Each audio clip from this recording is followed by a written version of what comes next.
where the rubber always meets the road, I think. Actually, I'm not even sure what that means. Heartland Newsfeed Radio Network, live at heartlandnewsfeed.com. Reports, because you are going to talk about the issue of the year for agriculture and agribusiness. Which one would you Monsanto say? Oh, Bear. yeah. Yes. Right? Yes. You're going to talk to the head honcho. There's, one of the VPs, we're going to talk about, hopefully, jobs staying in St. Louis and not going to the Research Triangle in Raleigh-Durham, for example. So Right. we'll just see how the transition is going and how do you put those two together? Territories, and people, and right, and products. Yeah, and that's products. what, we hope to learn a lot of things while we're both in Classic later in the week when we're both there. But that's one question I have for sure. I was talking to a friend who's older than we are, but told him I was going to Classic. Yeah, he joined Ciba-Geigy 1 month into its merger. gosh. He was almost an employee of Geigy, and think about where we've gone from then. Then Novartis and Syngenta and all that stuff. A lot of transition in ag in the last 20, 30 years. For sure. Plus, we were able to visit with a state FFA officer team yesterday, so we'll share some of those conversations, plus markets and weather. Stay with us.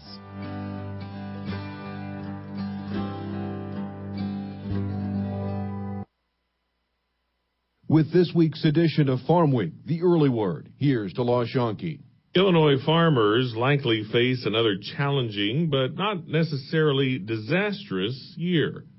Robert Johansson, USDA chief economist, provided the assessment during the 95th annual Ag Outlook Forum.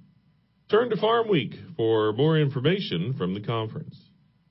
Illinois Department of Agriculture officials plan to announce a restriction on dicamba use. Learn more in the latest edition of Farm Week, the #1 ag publication in Illinois, arriving soon in your mailbox.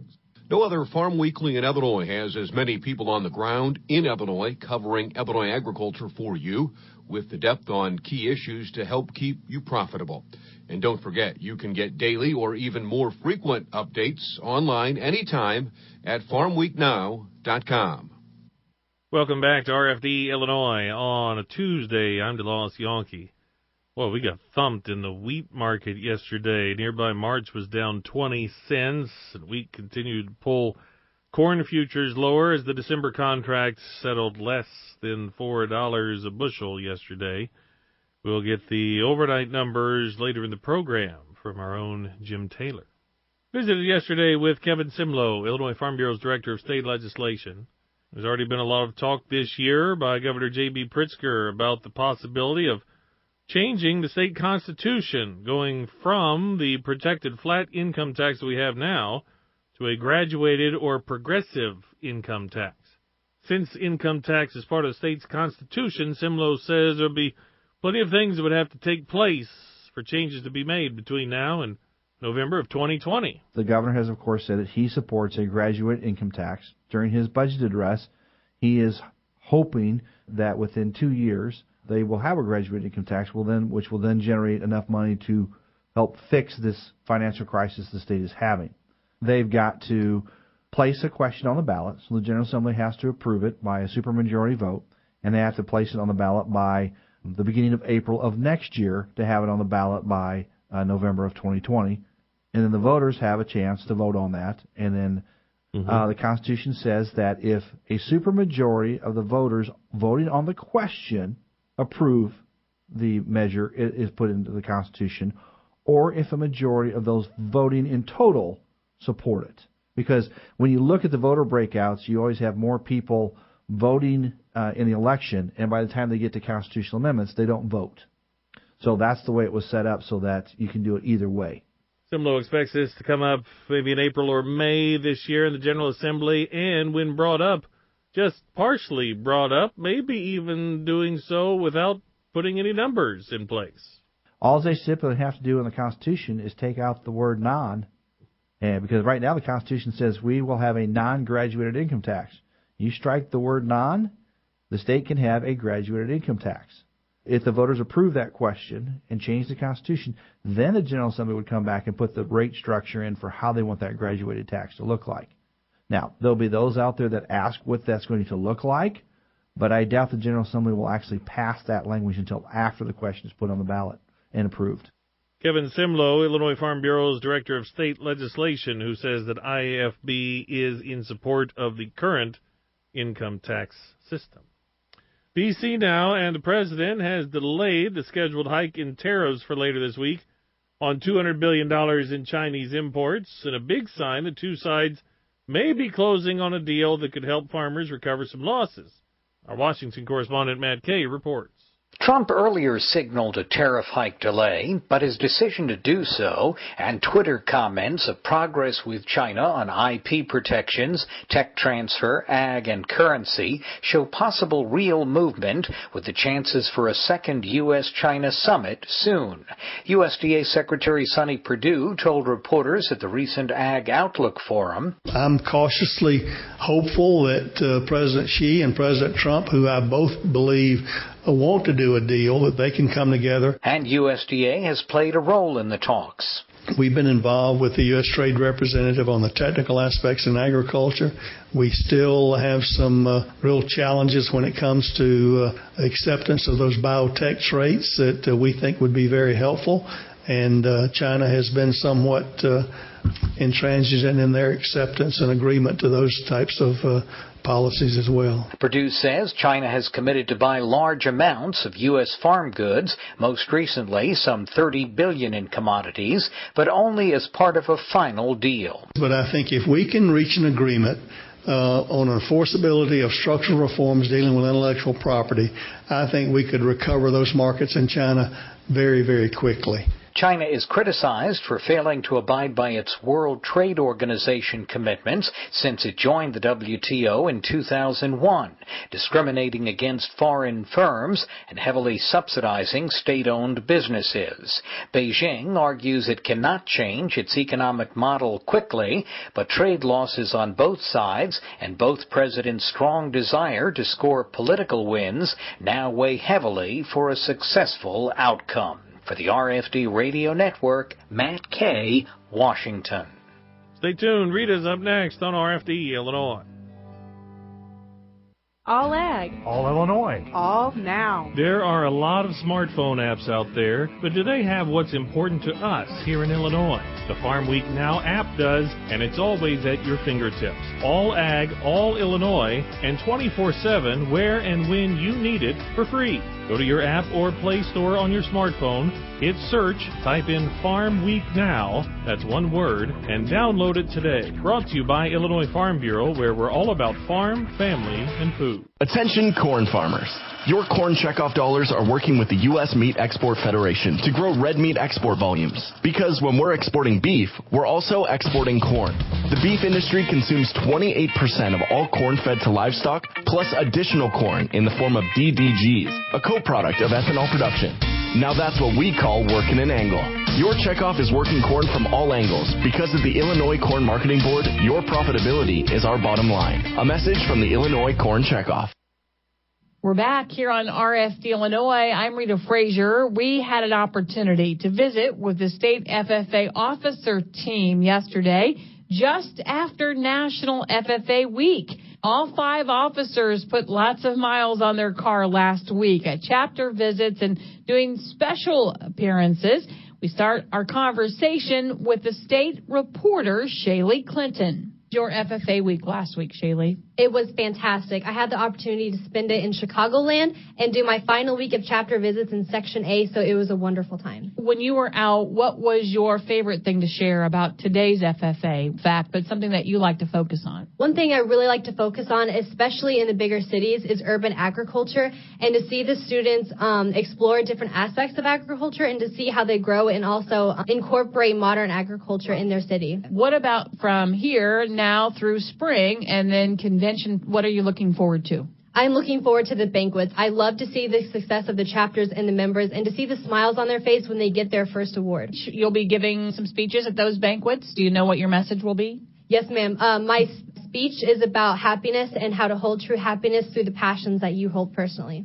State FFA President Sophia Horton joins us. And Sophia, you had a challenging but productive FFA week at the end there, it sounds like. That's absolutely right. I ended up getting a little bit ill on FFA week, but that didn't stop me from making the most of it, getting out there to see our FFA members. Highlight what's happened to this day and then what you're looking forward to coming up the rest of the year. We've been traveling since June like crazy, whether it be advocating in Washington, D.C. or traveling to different sections all around the state. And even just this past FFA week, I know we've spent a lot of time out there on the road visiting the outstanding FFA members in Illinois. And now we're really in the heart of convention planning as we focus on the 91st Illinois FFA State Convention, which will be held June 11th through 13th in Springfield, Illinois. Do you have a couple of ideas that will make this convention special? Absolutely. So our state theme this year is Elevate, with the idea that as young leaders in agriculture and in general, that we should be taking our knowledge, our leadership, and our service to the next level. So we're really taking that theme to heart and incorporating it into our convention as best as we possibly can, maximizing it, using it absolutely to the fullest. And there's nothing better about Illinois State FFA Convention than the 6,000 blue jackets that will flood the streets of Springfield. Now, also with banquet season upon us, you'll be speaking as well around the state at various banquets. So what will be your message? So my banquet message is all focused around habits and how the habits we build are truly what makes us excellent. Your future plans. If you do have to hang up your blue jacket after this year, where will you go? I'll be attending the University of Illinois studying agricultural education to hopefully become an ag teacher. Eliza Petrie is the state vice president. Eliza, tell us about your FFA week. For FFA week, I got to go on my final week of chapter visits. I went deep south. I was in Section 24, and I come from Section 2 of Rochelle. So it was a very different time for me to be down at chapter visits, but I had so much fun. It was such a great way to spend FFA week for sure. And what about this banquet season? You also have a prepared message that you'll be sharing. Yeah, my message is to try something new because you never know where you could succeed, and you could possibly succeed in places that you didn't even dream possible for yourself. Future plans? Yes, next year I will be attending the University of Illinois to major in agriculture, education, science to become an ag teacher. So I'm very excited to get into the classroom for sure, especially after chapter visit. Miriam Hoffman is our state secretary. Tell us a little bit about you and what this year has been like so far. Absolutely. So I was raised on a diversified crop and livestock farm in northern LaSalle County, and I'm really passionate about dairy cattle, so that's been my SAE. And then this year as a state officer has been a dream come true for me ever since freshman year. When I first met a state officer, I've wanted to achieve this, and I didn't think it would actually be possible until this year. So did you show and spend a lot of time at the county fair during the summers? And Yes, me and my sister showed together at about 5 different county fairs around spring and our until this year. What does your future look like? My future looks like attending Illinois Valley Community College in the fall, and I plan to major in ag business then and transfer down to Southern Illinois University in Carbondale. Last but not least, State Treasurer Taylor Hartke joins us, and we were just talking about when you become a state FFA officer, it really does put your town on the map. You have your name on the outside of your hometown. Tell us what that means to you. It's super cool having that opportunity to have that outside of the town, to kind of mark that as where I started, where my home of faith chapter is, and kind of where my journey in agriculture began, to show everybody and represent that I'm out here and get to travel so much. And that is Teutopolis. Yes, Teutopolis, Illinois. Was there ever a question for you whether you were going to go into FFA, or is that was just sort of known? I definitely had a question. I actually always tell the story, especially to those that are kind of questioning if it's their place. Before my freshman year, I was sitting at my dining room table, filling out my course schedule, and agriculture was not on it. And if anybody knows my father, I come from a very agriculture-based family. We have our own family farm. But I felt like I wanted to kind of go off, do my own thing. My brothers have always been deep into the production agriculture part. So I was arguing with my dad over this class schedule thing, and he said he wouldn't sign it until I put ag on it. I took intro to ag my freshman year under, I guess, a little bit of a dilemma, and I actually learned that I enjoyed it, and I learned a lot more to what all goes into agriculture and the industry itself. So I kind of fell in love and found an indirect way to find my place. And so what about that message? You'll be speaking across the state. I'm sure you kind of know what part of the area you're going to be speaking Kind in. of. We're actually still open to getting more and more banquet requests. So I think all of us are kind of everywhere, which is cool and exciting to travel back to places some of us have never been before. But my personal message is about nerves, because we all have times where we get nervous or we have been nervous. And my message is, well, nerves are only there to represent how much we care about what we're doing and about what we're about to or have done. Yeah. So what happens after state convention? End of June, early July, where do we find you? So after we actually go with Farm Bureau and Youth and Agriculture Committee, we go to Washington, D.C., we come back, we go through transition week, and then our lives all kind of change a lot. We kind of have the summer to recuperate and kind of get ready and prepare ourselves for college. I'll be attending Lakeland College to finish out my degree in the agriculture transfer program before transferring in agriculture communications. Your FFA officer team, that was Taylor Harkey from Teutopolis, Marianne Hoffman from LaSalle County, Eliza Petrie, Rochelle, State Vice President, Sophia Horton, the State President, and Shaylee Clinton, reporter from Ina, Illinois. Let's break for markets and weather. With the RFD Ag Market Summary for this Tuesday morning, I'm Jim Taylor. Corn lower, beans slightly higher, and wheat ending Monday double-digit lower. March corn closing at 370.5, down 4 3/4. May corn down 4.5, 380, and July corn 388 1/4, down 4 1/4. March beans closing at 911 3/4, up 1.5. May beans up 1 1/4, 925, and July beans up 1 1/4, 938.5. March wheat closing at 466 3/4, down 20. May wheat down 19, 472 3/4, and July wheat down 17 1/4, 477 3/4. March bean meal 305.40, down 20 cents. March bean oil 30.36, down 15 cents. In current electronic overnight trading, March corn unchanged. May corn down 1/4, July corn down 1/4, 388. March beans in the overnight down 2 3/4. May beans down 3. July beans down 2 3/4, 935 3/4. March wheat in the overnight unchanged. May wheat up 1/2, and July wheat up 2 pennies, 479 3/4. In the outside markets, April Brent crude oil 64.76. That's down 2.36 a barrel, and the April gold contract 1328.70, down 80 cents this morning. In the livestock market from Monday, April lean hogs 53.90. Down 155. May lean hogs down 162, 63.85. February live cattle 128.55, down 12 cents. April live cattle 129.22, up 35 cents. March feeders 142.50, down 40 cents. April feeder cattle 145.65, up 35 cents. And the Illinois direct barrels and gilts trading $1 higher on Monday at 25 to 33. I'm Jim Taylor for the RFD Radio Network. Good morning, this is Dan Hicks from Freeze Notice Weather with the early morning weather update on the RFD Radio Network for this Tuesday morning. Temperatures remain below normal across a large part of the central and northern Midwest yesterday, but were milder in the southern part of the region. Daytime highs here in Illinois range from the teens in the far north to the 40s in the southern part of the state. Some areas of light snow or flurries have been moving eastward across the northern Midwest the past 24 hours. Most areas, though, have had no significant amounts. Temperatures early today range from around 10 degrees in the far north up to around 30 in the far south. Temperatures will stay near to below normal across the Midwest through the end of the week. Coldest readings compared to normal will continue to be in the northern and central areas. Daytime highs in the teens and 20s will be common across much of the northern Midwest through the end of the week, with readings in the southern part of the region up into the 30s and 40s. Several weak systems will be moving eastward across the Midwest this week into the weekend. These will bring some light snow or flurry chances to the northern and central Midwest and could produce a little bit of light mixed precipitation in the southern part of the region, but in most cases no major amounts are expected through the weekend. Heavier precipitation will be confined to mostly some far southern parts of the area, and it looks like this lighter precipitation trend will continue in the Ohio Valley right into the 6 to 10 day time frame.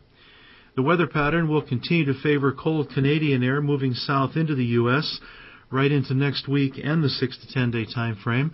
Temperatures in most of the Midwest should average below to much below normal during this period, and it looks like below normal temperatures will likely continue even into the 11 to 15 day time frame. 6 to 10 day precipitation should average below normal across a large part of the Midwest, or near normal at most. Heaviest amounts will continue to be in the far southern part of the country. I'm Dan Hicks from Freeze Notice Weather. Farm Week and FarmWeekNow.com journalist Daniel Grant connect rural routes for you.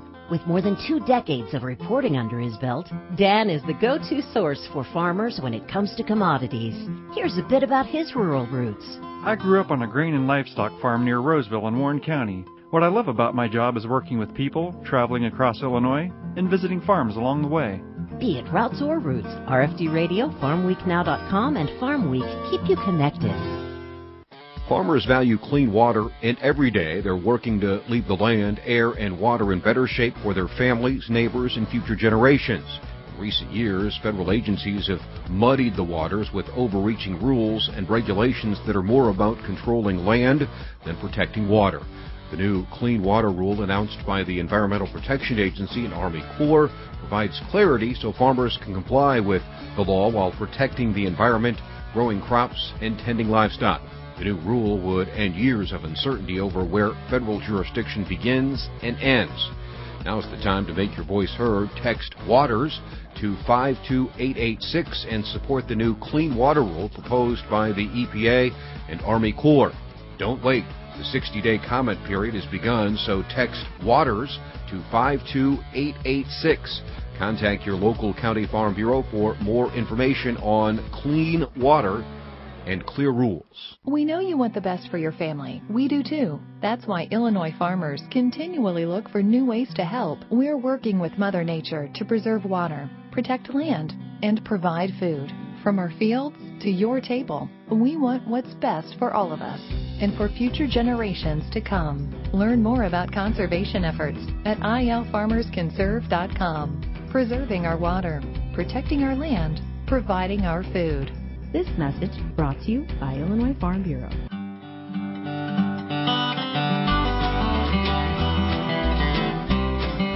That is all the time we have for this edition of RFD Illinois. Thanks for spending some time with us this morning. FFA State Officer Shaylee Clinton is going to salute a community. My hometown is Ina, Illinois, with a population of 2,347. Hello, Ina. By Wren Lake. It's where Uncle Joe's Barbecue is, which serves ski on tap. Yes. They'll be part of Products Expo this weekend in Springfield. Sponsored by Country. Your farm is your family's legacy, part of your hometown heritage. While you work sun up to sundown to get the job done, we're here protecting the things you love every step of the way. Country Financial. Learn more at countrycrop.com. For Jim Taylor, I'm Rita Frazier. I'm DeLoss Yankee. Have a great day.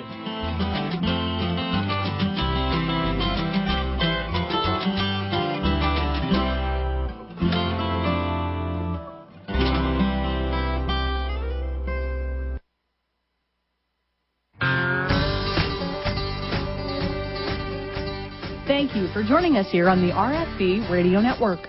Hey, you know, a great way to reach farmers, reach those in agriculture, is through local radio. In fact, Rita, from the National Association of Farm Broadcasting, they have research that shows that farmers listen, 87% say they listen 3+ days a week, 74% say they listen 4+ days per week.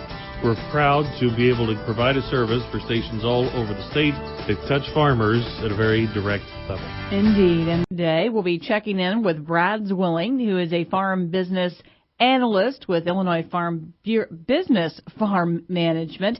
And we'll talk a little bit about cost of living expenses for farm families around the state. Some very interesting information coming out of FBFM for Illinois families to stay up on their cost of living expenses.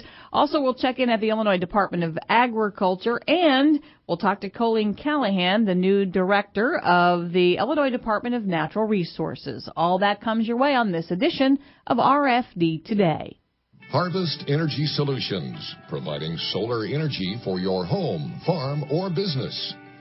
You've heard about the exciting opportunity here in Illinois. Now is the time for savings.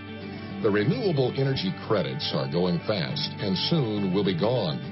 These SREC payments will be paid directly to you as a cash rebate. Harvest Energy Solutions, a family-owned business, will provide a complete turnkey installation and take care of all of the details for you.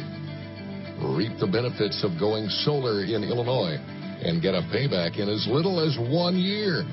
That's right, just 1 year. Now is the time to go solar with Harvest Energy Solutions. Call today, 888-SOLAR-31. That's 888-SOLAR-31. Financing is available. Can begin with an email, a phone call, a flyer in the mail, or perhaps a misleading website. Loan modification scams. They come in all shapes and sizes and under different names. Loan rescue firms, counseling services, mortgage consultants, sometimes posing as a legitimate mortgage company willing to help you modify your loan and get caught up with your payments.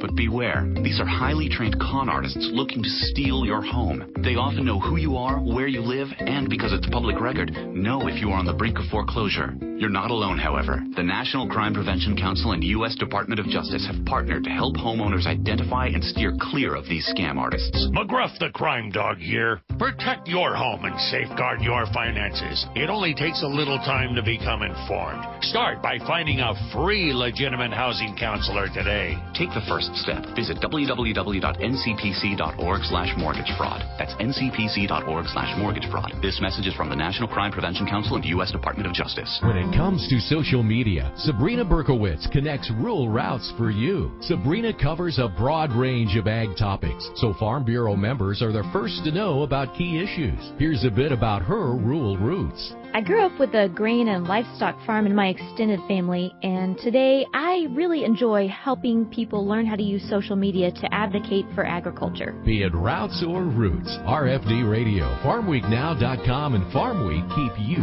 connected. Farm, family, food. Those three words best describe Illinois Farm Bureau. Farm. For 100 years, Farm Bureau in Illinois has represented and served the men and women who make Illinois one of the top food-producing states. Family. At the heart of rural Illinois are traditional farm families who work together through Illinois Farm Bureau. And food. Farm Bureau families are proud to grow the healthy food they provide their families and yours. Farm, family, food. The heart of Farm Bureau in Illinois.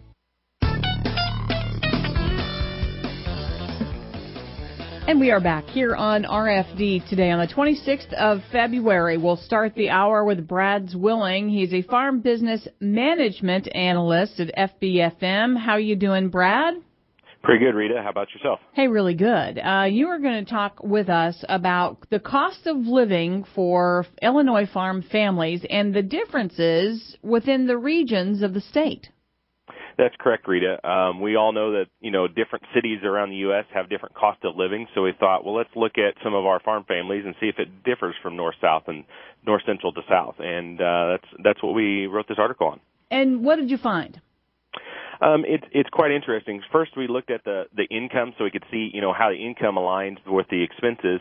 And the central region of the state, and that's from about the Illinois River south to a line from Mattoon to Alton, is about where we call central Illinois. And they had almost double what the net farm income was for that year, and that's going to vary from year to year. And then for off-farm income, so that's all, interest, dividends, off-farm businesses, wages, whatever that would be, minus some expenses they have against those farms. We looked at the off-farm income as you went south throughout the state, it increased. So the north was the lowest and the south was the highest.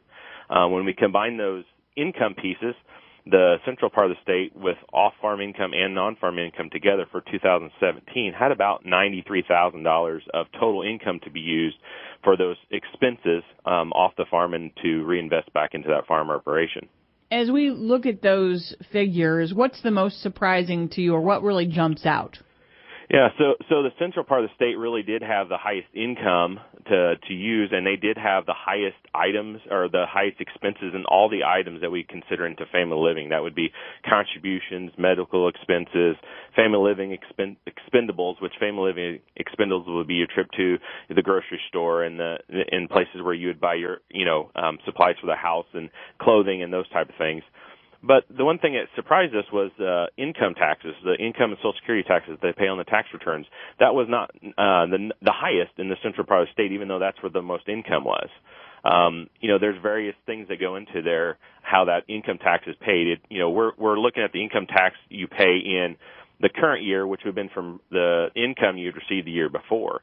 Also, pieces that play into that would have to do with what type of income that is, because self-employed income is taxed at a different rate than your interest or your dividends or other type of income you might have. So it's hard to tell, what types of income we have from our study, but we noticed in this study that the income taxes were actually lower for the group that had the highest amount of family living expenses.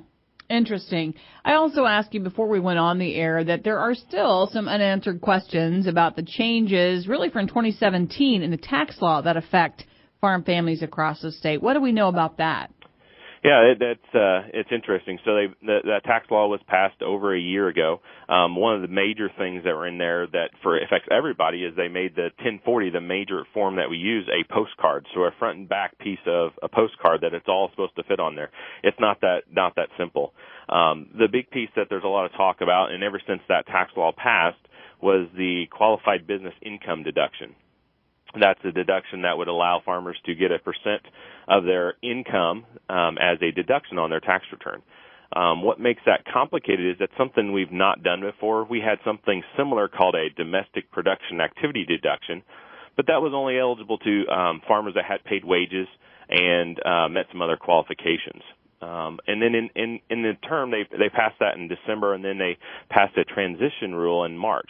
So when it was originally brought out, they were treating some businesses differently than others, so they put this transition rule to help to make it a more level playing field for all places that we would sell sell our crops and dairy and other types of things we had from our farm businesses. So hopefully those farm families have a very trusted and good source as their tax preparer. Yes, it's very, very complicated things. Guidance has been slow coming out. We just recently received something at the end of January even on more guidance. There's still pieces that are missing. One thing is how to allocate that income to the different types of pieces. So, like I said, make sure if you're doing your tax return yourself, make sure you're reaching out to those sources. And if you use a tax preparer, it's going to probably take more time to prepare those tax returns. So be cautious of that. Be ready for things that they would suggest doing. Some of them might say, let's maybe normally farmers are paid by March the 1st, sole proprietors. Maybe you wait until April the 15th and pay a little bit interest on that money that you would normally pay by March the 1st. Or you may have had you pay an estimate in January the 15th. And I guess just another reason for us to love tax season, right? Yes, it is. It's just, each year we think, it's going to be better and easier, and nope, we get a new tax law or a new change, and then it makes more complications. So. Keeps us on our toes for sure. So how do we summarize, your take home for us this time around, Brad, and, how do farm families utilize to the fullest all of your information? Yeah, so visit, Farm Doc Daily. We usually write an article there once a month. You can go to our website, fbfm.org, and also, reach out to our contacts there. And, if you have interest in working with Illinois FBFM or knowing what we do, reach out. Like I said, we do everything from helping on-farm consulting as far as what you need to do with your records and how that affects the business decisions that you make, all the way down to doing family living studies to know how you need a budget for your farm and off-farm to make sure you have adequate cash flow to meet your demands of the year. Always great information. 1 minute remains. Brad, I know you have a nice, good route system in the FFA. You got your start there. Last week was FFA week. Did you get out your blue jacket, try it on? Did you do that? I did. I didn't put it on, but I looked at it in the closet a couple years ago. My wife and I both put them on. We still wore them. I've taken pictures with my brothers. I enjoyed FFA. My son is a 8th grader, and he enjoyed FFA week. He got to participate in those, and he's got his FFA shirt all ready to start next year as a freshman. And what do you think, sort of in 30 seconds or less, what did it give you? What did the FFA give you? It gave me a sense of belonging, got me a greater sense of what agriculture means to the whole world. It's not just what we have here in Illinois, and helped me communicate better and make some connections throughout the world that I still use today. Wonderful. Brad, thank you for your information, and we will talk to you next month. Thank you, Rita. Brad Zwilling with the Farm Business Farm Management Group in Champaign. And when we come back, we will talk to the Illinois Department of Agriculture. And still to come, our visit with Colleen Callahan, our new Illinois Director of Natural Resources in the state. This is RFD Today.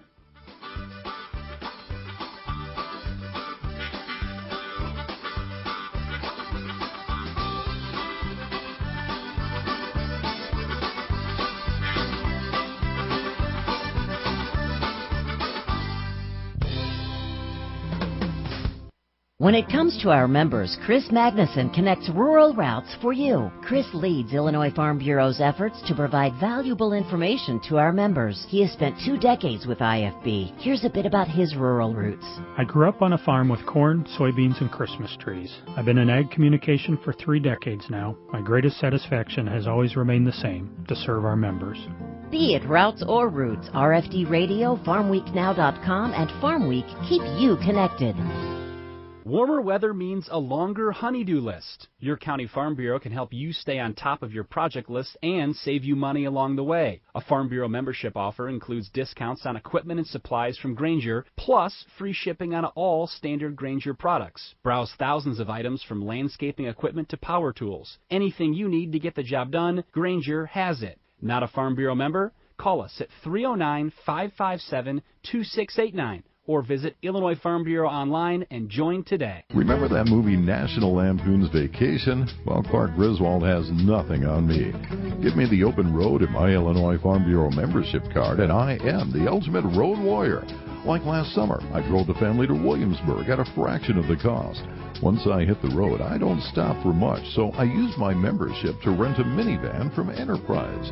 The kids got more bouncing room, and I saved 5%.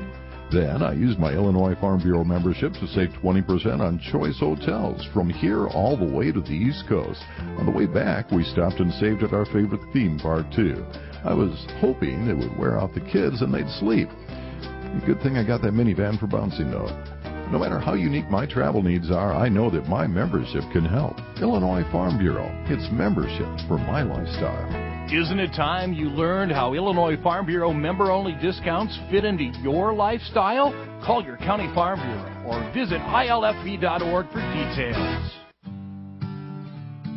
Hi, I'm April Jewell, a teacher in Ballard County School District in Kentucky. Last year, we received word that our school had been selected to receive a $25,000 grant from the America's Farmers Grow Rural Education Program, sponsored by the Monsanto Fund, a philanthropic arm of Bayer. The grant is designed to help further science, technology, engineering, and math education.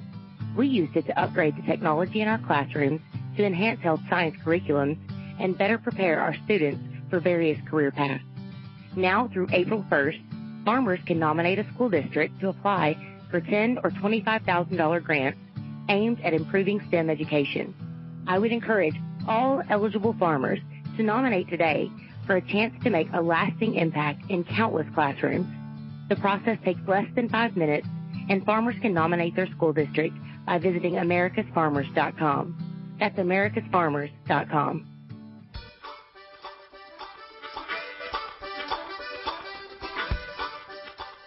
We're back here on RFD today, visiting with Doug Rathbun, Bureau Chief of Weights and Measures at the Illinois Department of Agriculture. Doug, did I get your name right?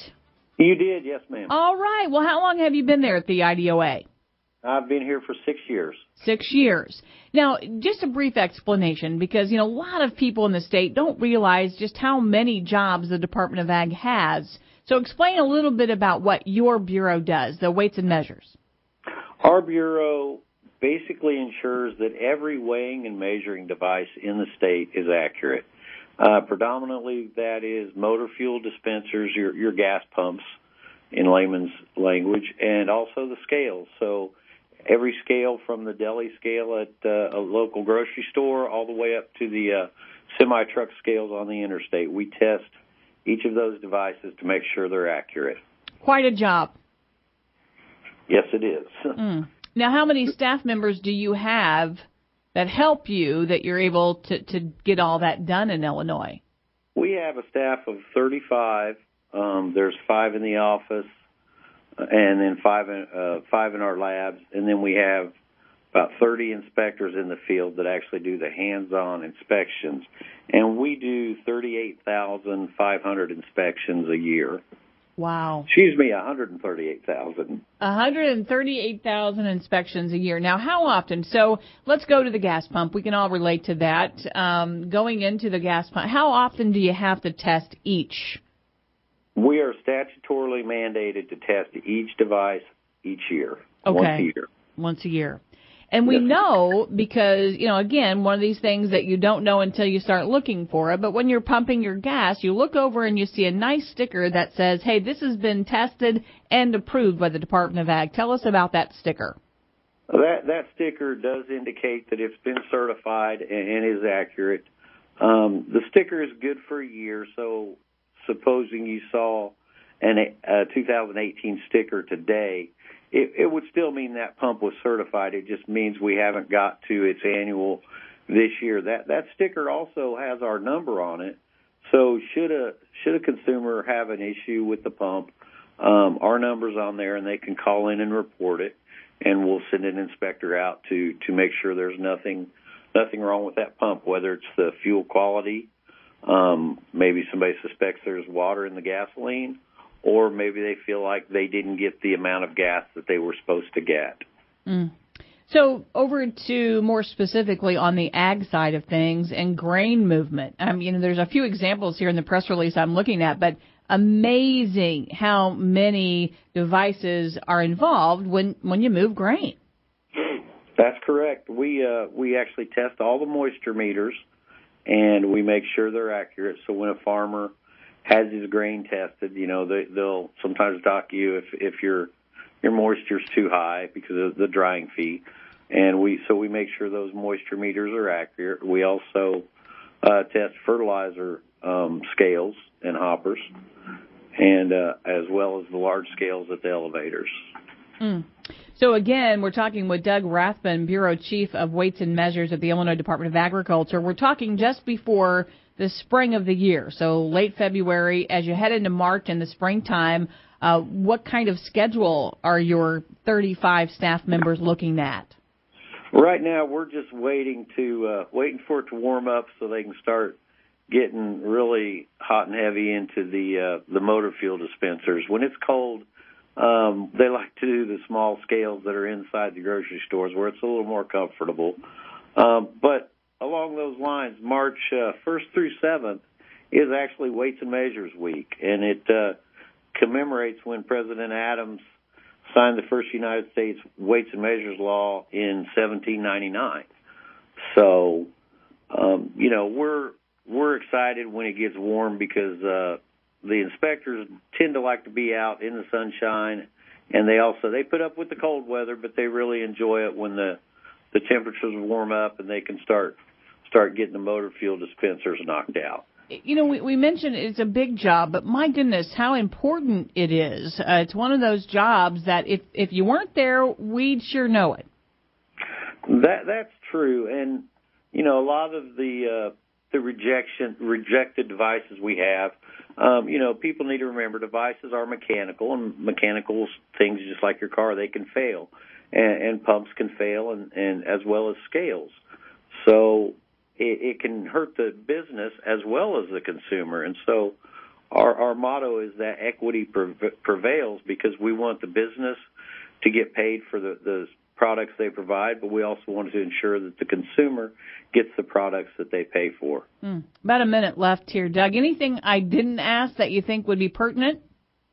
Well, I think the main thing is the inspectors enjoy their job because they're serving their local community. The scales that each inspector has a given region, which is obviously near their home, and so they go out and they work for the benefit of their neighbors and the people in their hometowns, as well as the surrounding communities. Well, I'm super glad you reminded us that the 1st through the 7th is Weights and Measures Week in the state, and we'll all think about you guys during the week and hopefully throughout the year for what you're doing for the state of Illinois. Well, we appreciate that, and on behalf of Director Sullivan, we look forward to serving the citizens of Illinois. Awesome. Doug Rathbun, Bureau Chief of Weights and Measures at the Illinois Department of Agriculture. We'll be back with more RFD today.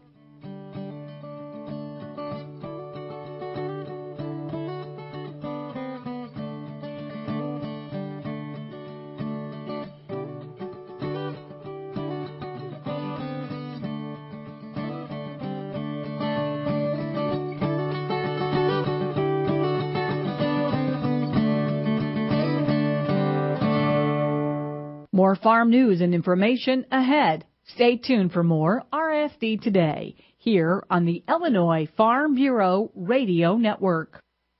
Farm Week and FarmWeekNow.com journalist Dina Stroish connects rural routes for you. From the Farm Bill to crop insurance to GMO labeling, her expertise is apparent in the stories she reports. Here's a bit about her rural roots. I get to meet interesting people and share their stories, and I get paid to do it. I cover ag policy and really enjoy keeping the farming community updated on these important issues. Be it routes or roots, RFD Radio, FarmWeekNow.com, and Farm Week keep you connected. Attention corn farmers. Your corn checkoff dollars are working with the U.S. Meat Export Federation to grow red meat export volumes. Because when we're exporting beef, we're also exporting corn. The beef industry consumes 28% of all corn fed to livestock, plus additional corn in the form of DDGs, a co-product of ethanol production. Now that's what we call working an angle. Your checkoff is working corn from all angles. Because of the Illinois Corn Marketing Board, your profitability is our bottom line. A message from the Illinois Corn Checkoff. Farmers value clean water, and every day they're working to leave the land, air, and water in better shape for their families, neighbors, and future generations. In recent years, federal agencies have muddied the waters with overreaching rules and regulations that are more about controlling land than protecting water. The new Clean Water Rule announced by the Environmental Protection Agency and Army Corps provides clarity so farmers can comply with the law while protecting the environment, growing crops, and tending livestock. The new rule would end years of uncertainty over where federal jurisdiction begins and ends. Now's the time to make your voice heard. Text WATERS to 52886 and support the new Clean Water Rule proposed by the EPA and Army Corps. Don't wait. The 60-day comment period has begun, so text WATERS to 52886. Contact your local county farm bureau for more information on clean water and clear rules. A farmer's work is never done. You just finished harvest and already you're thinking about spring planting. But before you head back into the fields, let Country Financial help you plan for spring. Federal crop and crop hail insurance can help you rest easier when the weather turns severe. To learn more, contact your local Country Financial Crop Certified Rep before the federal crop deadline of March 15th. Country Financial. Visit countrycrop.com to learn more. Policies issued by Country Mutual Insurance Company, Bloomington, Illinois, an equal opportunity provider. All ag. All Illinois. All now. There are a lot of smartphone apps out there, but do they have what's important to us here in Illinois? The Farm Week Now app does, and it's always at your fingertips. All ag, all Illinois, and 24/7 where and when you need it for free. Go to your app or Play Store on your smartphone, hit search, type in Farm Week Now, that's one word, and download it today. Brought to you by Illinois Farm Bureau, where we're all about farm, family, and food. Welcome back to RFD Today. I'm Rita Frazier. I'm DeLoss Yankee. We are on the phone line with our very new Director of the Department of Natural Resources, Colleen Callahan. Congratulations, Colleen. Thank you. Thank you very much. The thing that dawns on me, so you were a Peoria area farm broadcaster for more than 30 years. At least thinking of me as a farm broadcaster who knows enough to ask questions about a few things but really doesn't know anything. And so here you are, USDA Rural Development during the Obama administration and now DNR. So while you were broadcasting and, you had your own business things going on, how much of this did you consider of, if I were ever in a position like this, here's what would come to mind? I have to say that many of the paths that my career has taken since my 30-plus year broadcast days were not in my day planner. And it is interesting as I think back through that myself. When I ran for Congress, I was asked to do so. Colleen, would you consider it? We think you would be an appropriate candidate. And it's humbling to be asked to serve at that level. And I had to think about it a long time. But there wasn't much time to think about it as it presented itself. And my decision there really harkened back to my mom and my dad who said, and somebody before him said this much more eloquently, but he said, you come into this world with nothing and you leave with nothing, and it's what you do in between that matters. And what he meant by that was that if you can help people, you should do it. And I never imagined that I could help people at that level, at the congressional level. But I knew that it was, if I was ever going to do that, it was the right time in my life to do it. And so I have no regrets on that decision. And as it relates then to USDA rural development, I didn't know much about USDA rural development at the time that I was asked to consider it. But as you pointed out, I knew how to ask questions, and I knew I could learn. And it was an opportunity to serve, to help people, to become involved in public service. And pretty much the case with this, I never envisioned myself as the director of natural resources. Yet it's an extension of public service. And I think recently we have come to overlook or discount public service as a noble profession.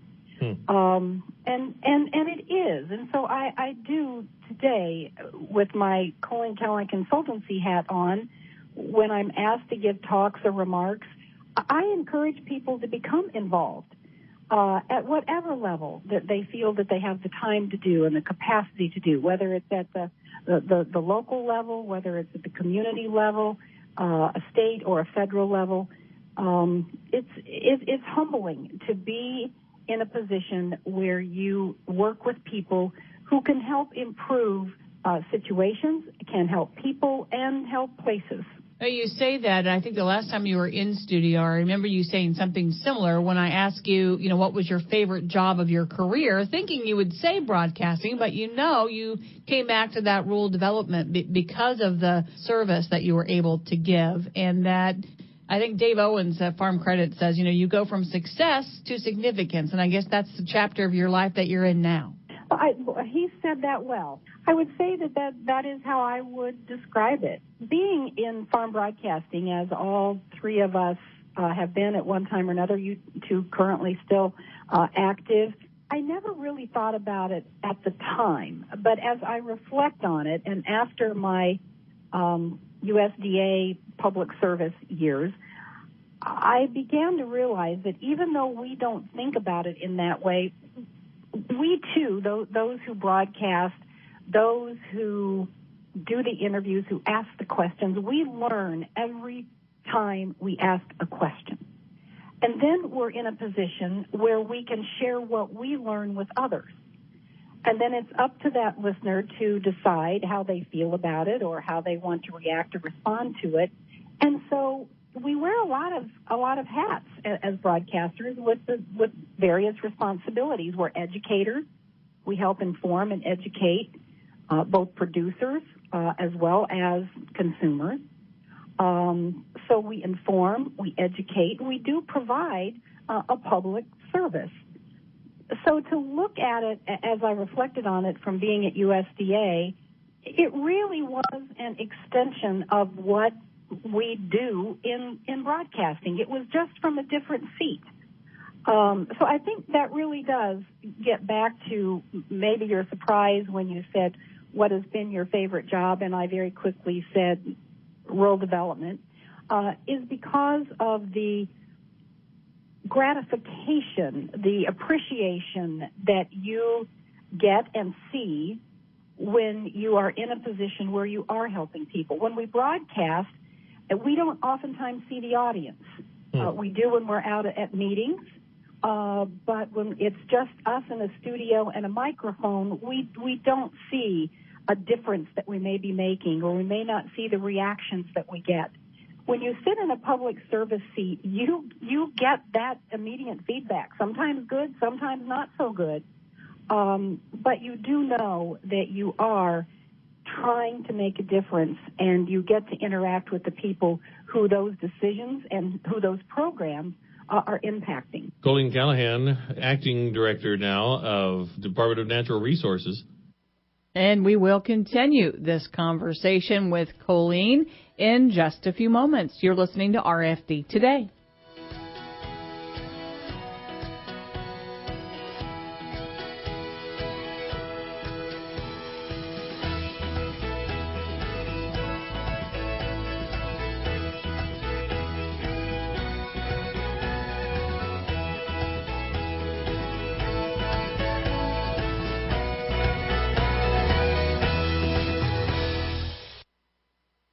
RFD Radio Network's Rita Frazier connects rural routes for you. Rita delivers passion and reliable information to listeners on the RFD Radio Network. Her radio career spans close to 3 decades. Here's a bit about her rural roots.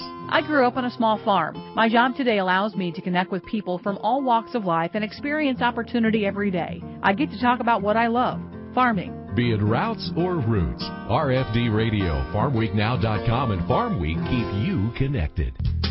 Yes, I listen to a lot of talk radio, but I wouldn't call myself a political junkie. I guess that's why I like being a member of the Illinois Farm Bureau. No matter what my comfort level is, Farm Bureau has something for me and my farm. As an Illinois Farm Bureau member, I can pick and choose what's best for me, from reading election news and Farm Week to actually going to Washington. That's enough to make me a policy nut after all. Call your county farm bureau and customize your membership today. Take a look at your markets here on a Tuesday. We are still trading lower in the corn, soybeans, and mostly lower in the wheat. Little mix there as we go on through the morning. March corn and the nearby down 2 3/4, 367 3/4. May down 3. New crop December corn down 1 3/4, 396 3/4. March soybeans down 11 3/4 this hour. We're at $9 even. May down 11 1/2. New crop November soybeans down an even dime at 945 1/2. March wheat Chicago down 2, 464 3/4. And out to September wheat, we're up 1/2. We're at 488. May soybean meal down 250 at 306.90. Those are your numbers here on the RFD Radio Network.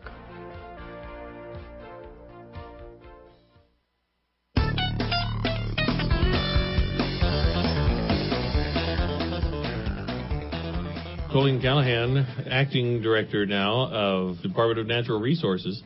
And one thing I think about with DNR, I mean, we could talk about hunting and fishing and stuff, but one thing I think about in particular is clean water, which is certainly from an agriculture, Farm Bureau perspective, and from your perspective, you know, that would be a top of mind type of priority. Well, it is. When you stop and think that natural resources impact all of us, no matter where we live or what our profession is or what kind of extracurricular activities we enjoy. Natural resources impact all of us every day. And as it relates specifically to water, we know that we can't live very long without water. And at USDA Rural Development, one of the programs is the Water and Waste Program. So I had an opportunity then to learn more about not only water quality and water availability, but the aging systems that we have in our small rural communities, the old water towers that we see as we travel across the state. That's what we see above the ground, but we never really stop to think what's below the ground that's transporting that water. Many of those systems put in place in the 30s. And so those underground pipes are Swiss cheese now, and so we lose water underground that we don't see. And then we also have to ask about the quality of the water. And then the water from an agricultural perspective, when we talk about our nutrient loss reduction and our strategy there, that seems like and sounds like it is an agricultural issue, but it is an issue that absolutely impacts all of us. So there are cross responsibilities between the Department of Agriculture and the Department of Natural Resources as to how we manage our water and make it available not only for use agriculturally and irrigation, but also in the water systems in the places that we call home. So as you take on this new role, we're talking here on the 22nd of February. What does your calendar now look like? And I know that you're anxious to get your feet on the ground and go forward. Well, I almost laughed out loud when you said, what does your calendar look like? It went from me pretty much, doing on a daily basis what I was interested in doing or what I had been asked to do. And now it's filling up because of these new responsibilities. And so it's just a different dynamic and one that I am looking forward to. On the short term, I will begin my new responsibilities on March 1st, and that begins with a cabinet meeting. And so meeting and interacting with other new appointees, meeting, of course, with the governor and getting your sea legs, if you will, and then actually being in the office in Springfield then the next week. But in the meantime, for me, the way I have approached it, and so many people have reached out and said, I either have worked at DNR, or I know somebody that does, or I have been involved for such a long time with a group or an organization. Please let us know if there's anything that we can do to help you in this transition. And so I have taken advantage of that. And as soon as we finish our interview, I'm going to get on another call and begin to get the backgrounder that I really will need to move forward. So the calendar every day these days is just about learning as much as I can. I just think about if you were to put all these things together and how much business comes for this. I mean, well beyond just taking, fees at parks and licenses, for example. But for those that, whether that's pheasants or deer or fish, I mean, we're really getting into a lot of people's interests and, in many cases, livelihoods here that all come from the great outdoors here in the state. No, you're absolutely right, Galas. It is such a vast and various oversight of Department of Natural Resources, from mines and minerals to museums and the management of lands and parks and preservations and the preservation of history, water, wildlife, as you said. So whether it's hunting or fishing or whatever that recreational activity may be, the oversight and the responsibilities are numerous. And when you think about, as I mentioned earlier, the crossover relationships, it's an opportunity, I believe, to identify what those synergies are between the Illinois Department of Agriculture and the Environmental Protection Agency and our Department of Commerce and Economic Development and tourism. All of those have a little piece, or sometimes a pretty good piece, in size of natural resources. That's just within state agencies. And then you think about the relationship between the Natural Resource Conservation Service at the federal level and rural development, work that's done at the University of Illinois and at other research areas as it relates to natural resources. And then, of course, all of our organizations and groups of interest, from agricultural to environmental to labor. So it is an exciting time to know that you will soon be in a position of leadership at a time when you can work together with people who want to come together to help make changes and to help make positive improvements. And that's not to say that anyone who came before us did it badly or poorly. It's just to say, here's where we are, and we know that. And from all of the transition committee reports that have now been submitted, it gives us the foundational baseline to go forward and make decisions and identify where we can make improvements and changes. So March 1, I fast forward then to the State Fair time, because your office now will be on the Illinois State Fairgrounds, and hopefully we'll all get to see and hear about more about what you're doing and will be doing at Conservation World, and I'm sure you'll have a great presence there. Well, I hope we do. I've certainly spent time in the conservation area, Conservation World on the fairgrounds. I feel like I've grown up at the State Fair. I was born in February. My parents took me in August, and I haven't missed one since. So I'm very familiar with the fairgrounds, and certainly that gem of conservation world. So I am looking forward to involvement there and hope that as organizations consider where they want to have their meetings and events, I'm hopeful that we can consider Department of Natural Resources on the fairgrounds as a meeting place for a lot of people and for a lot of reasons and to help meet a lot of needs. Colleen Callahan, Director of the Illinois Department of Natural Resources. Solar International has 5 full-service Case IH dealerships throughout Central Illinois. They carry a large selection of both new and used equipment as well as the technology and parts to keep your operation up to speed. Stay tuned. More RFD today on its way.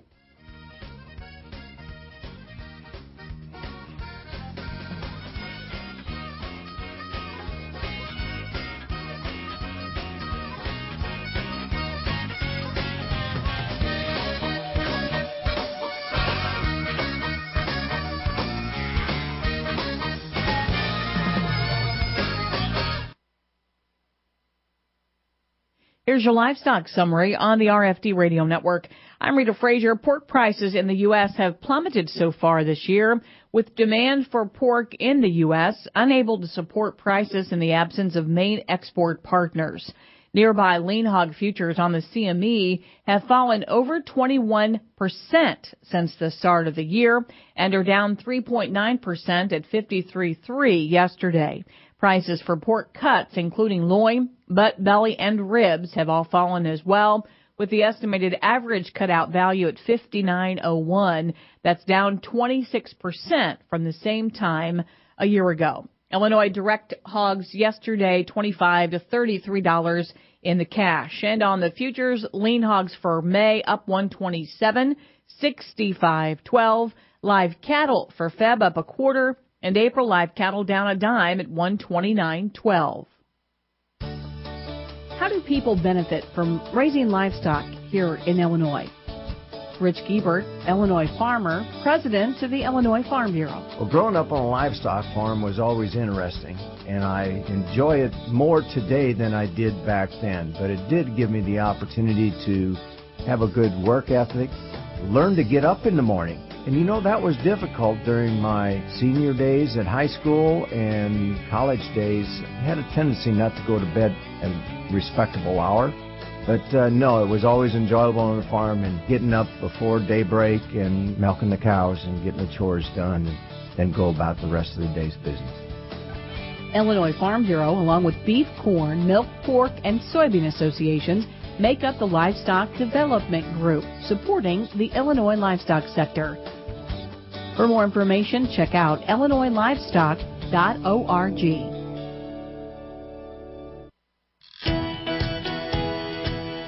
We're back here on RFD today. It's Tuesday, so the last segment of the show we devote to weather, and we head to the University of Illinois. The ag weather specialist, climatologist, Brian Kirchner. Hi, Brian. Hey, Rita, how are you? I'm great. So tell us that spring is happening tomorrow and we'll all be happy. Yeah, I wish that was the case. What are you looking at? So in the short term, we're looking at February's been a very active month so far. And in the next 5 to 7 days, we have an upper-level trough that's establishing over the Hudson Bay region in Canada. So what this is going to do is change the weather pattern somewhat. We're going to have a series of multiple weaker clipper systems come through this week. And so they'll impact Illinois with just some scattered snow showers here and there, like we're experiencing north of I-80 today. You may see a little bit of freezing rain near St. Louis and a few other snow showers and scattered showers further south. But unfortunately, this will set the stage for several shots of cold Canadian air to flow into the Great Lakes. And this will act to keep the average temperatures below normal as we head into March. It looks like the coldest of this air should be arriving this weekend, where we can see temperatures ranging from 15 to 30 degrees below normal by the end of the weekend, with temperatures in northern Illinois falling into the single digits or below zero for the overnight lows. We still have a few days left here in this month of February, but it certainly has seen its share of precipitation. How wet has it been in Illinois in February? Yeah, that is a great question. I think the total precipitation accumulation is probably one of the biggest stories we've seen this month so far. Locations in northern and central Illinois so far this month have seen between 1.5 and 5 inches of precipitation.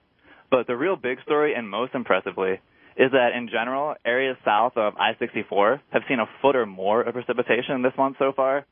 I was looking this morning, and we have 5 stations in the state already reporting 8 inches or higher of rain for the month. And the winner is a station in Polk County, and it currently has 10.68 inches of rain this month so far.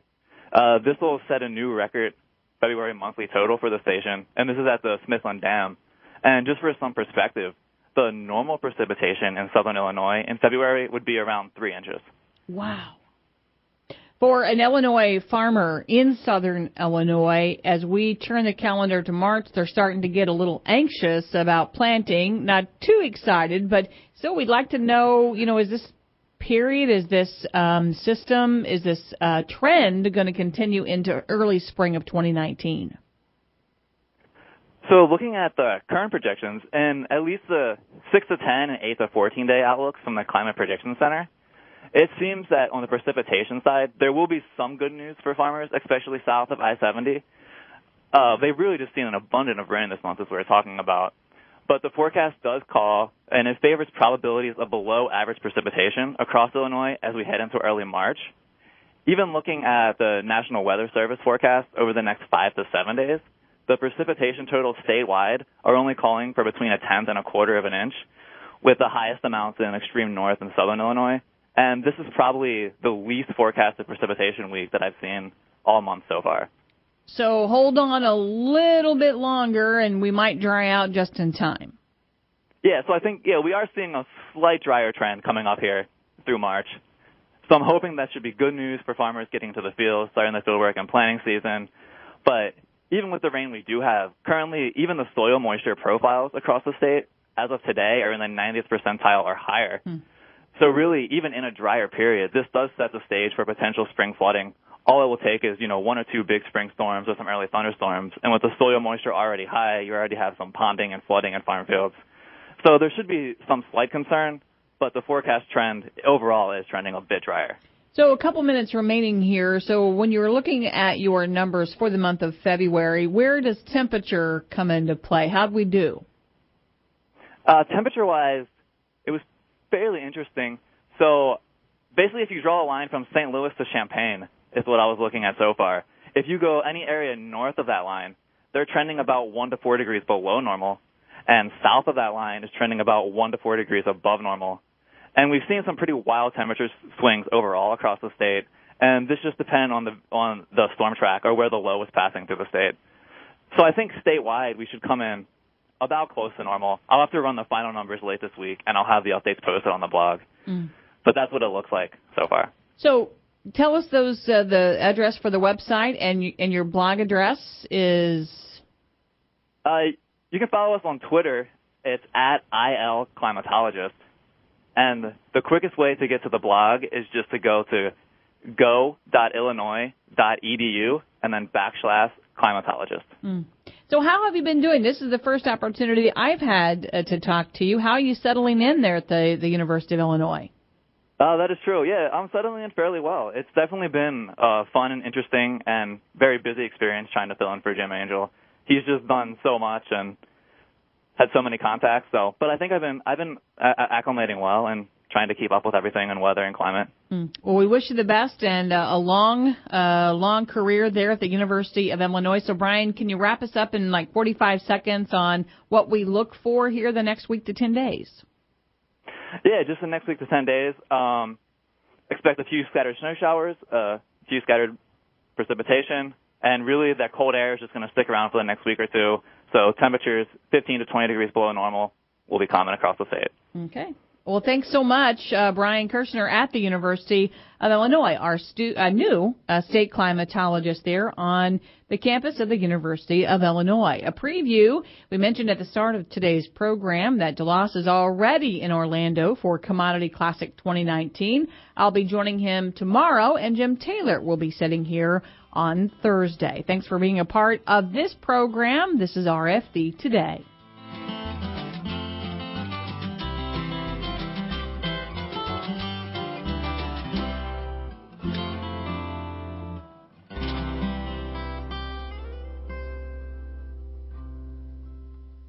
More farm news and information ahead. Stay tuned for more RFD Today here on the Illinois Farm Bureau Radio Network. Farm Week and FarmWeekNow.com journalist Kay Shipman connects rural routes for you. For 3 decades, Kay has delivered important news. She covers everything from legislative issues to the latest in soil and water conservation. Here's a bit about her rural roots. I love covering so many aspects of agriculture and providing readers with the facts they need to make better decisions. I also get to work with farmers and meet new people along the way. Be it routes or roots, RFD Radio, FarmWeekNow.com and Farm Week keep you connected. If you're in the mood for some sprucing up, you're in luck. From big to small or farm to front yard, your Illinois Farm Bureau member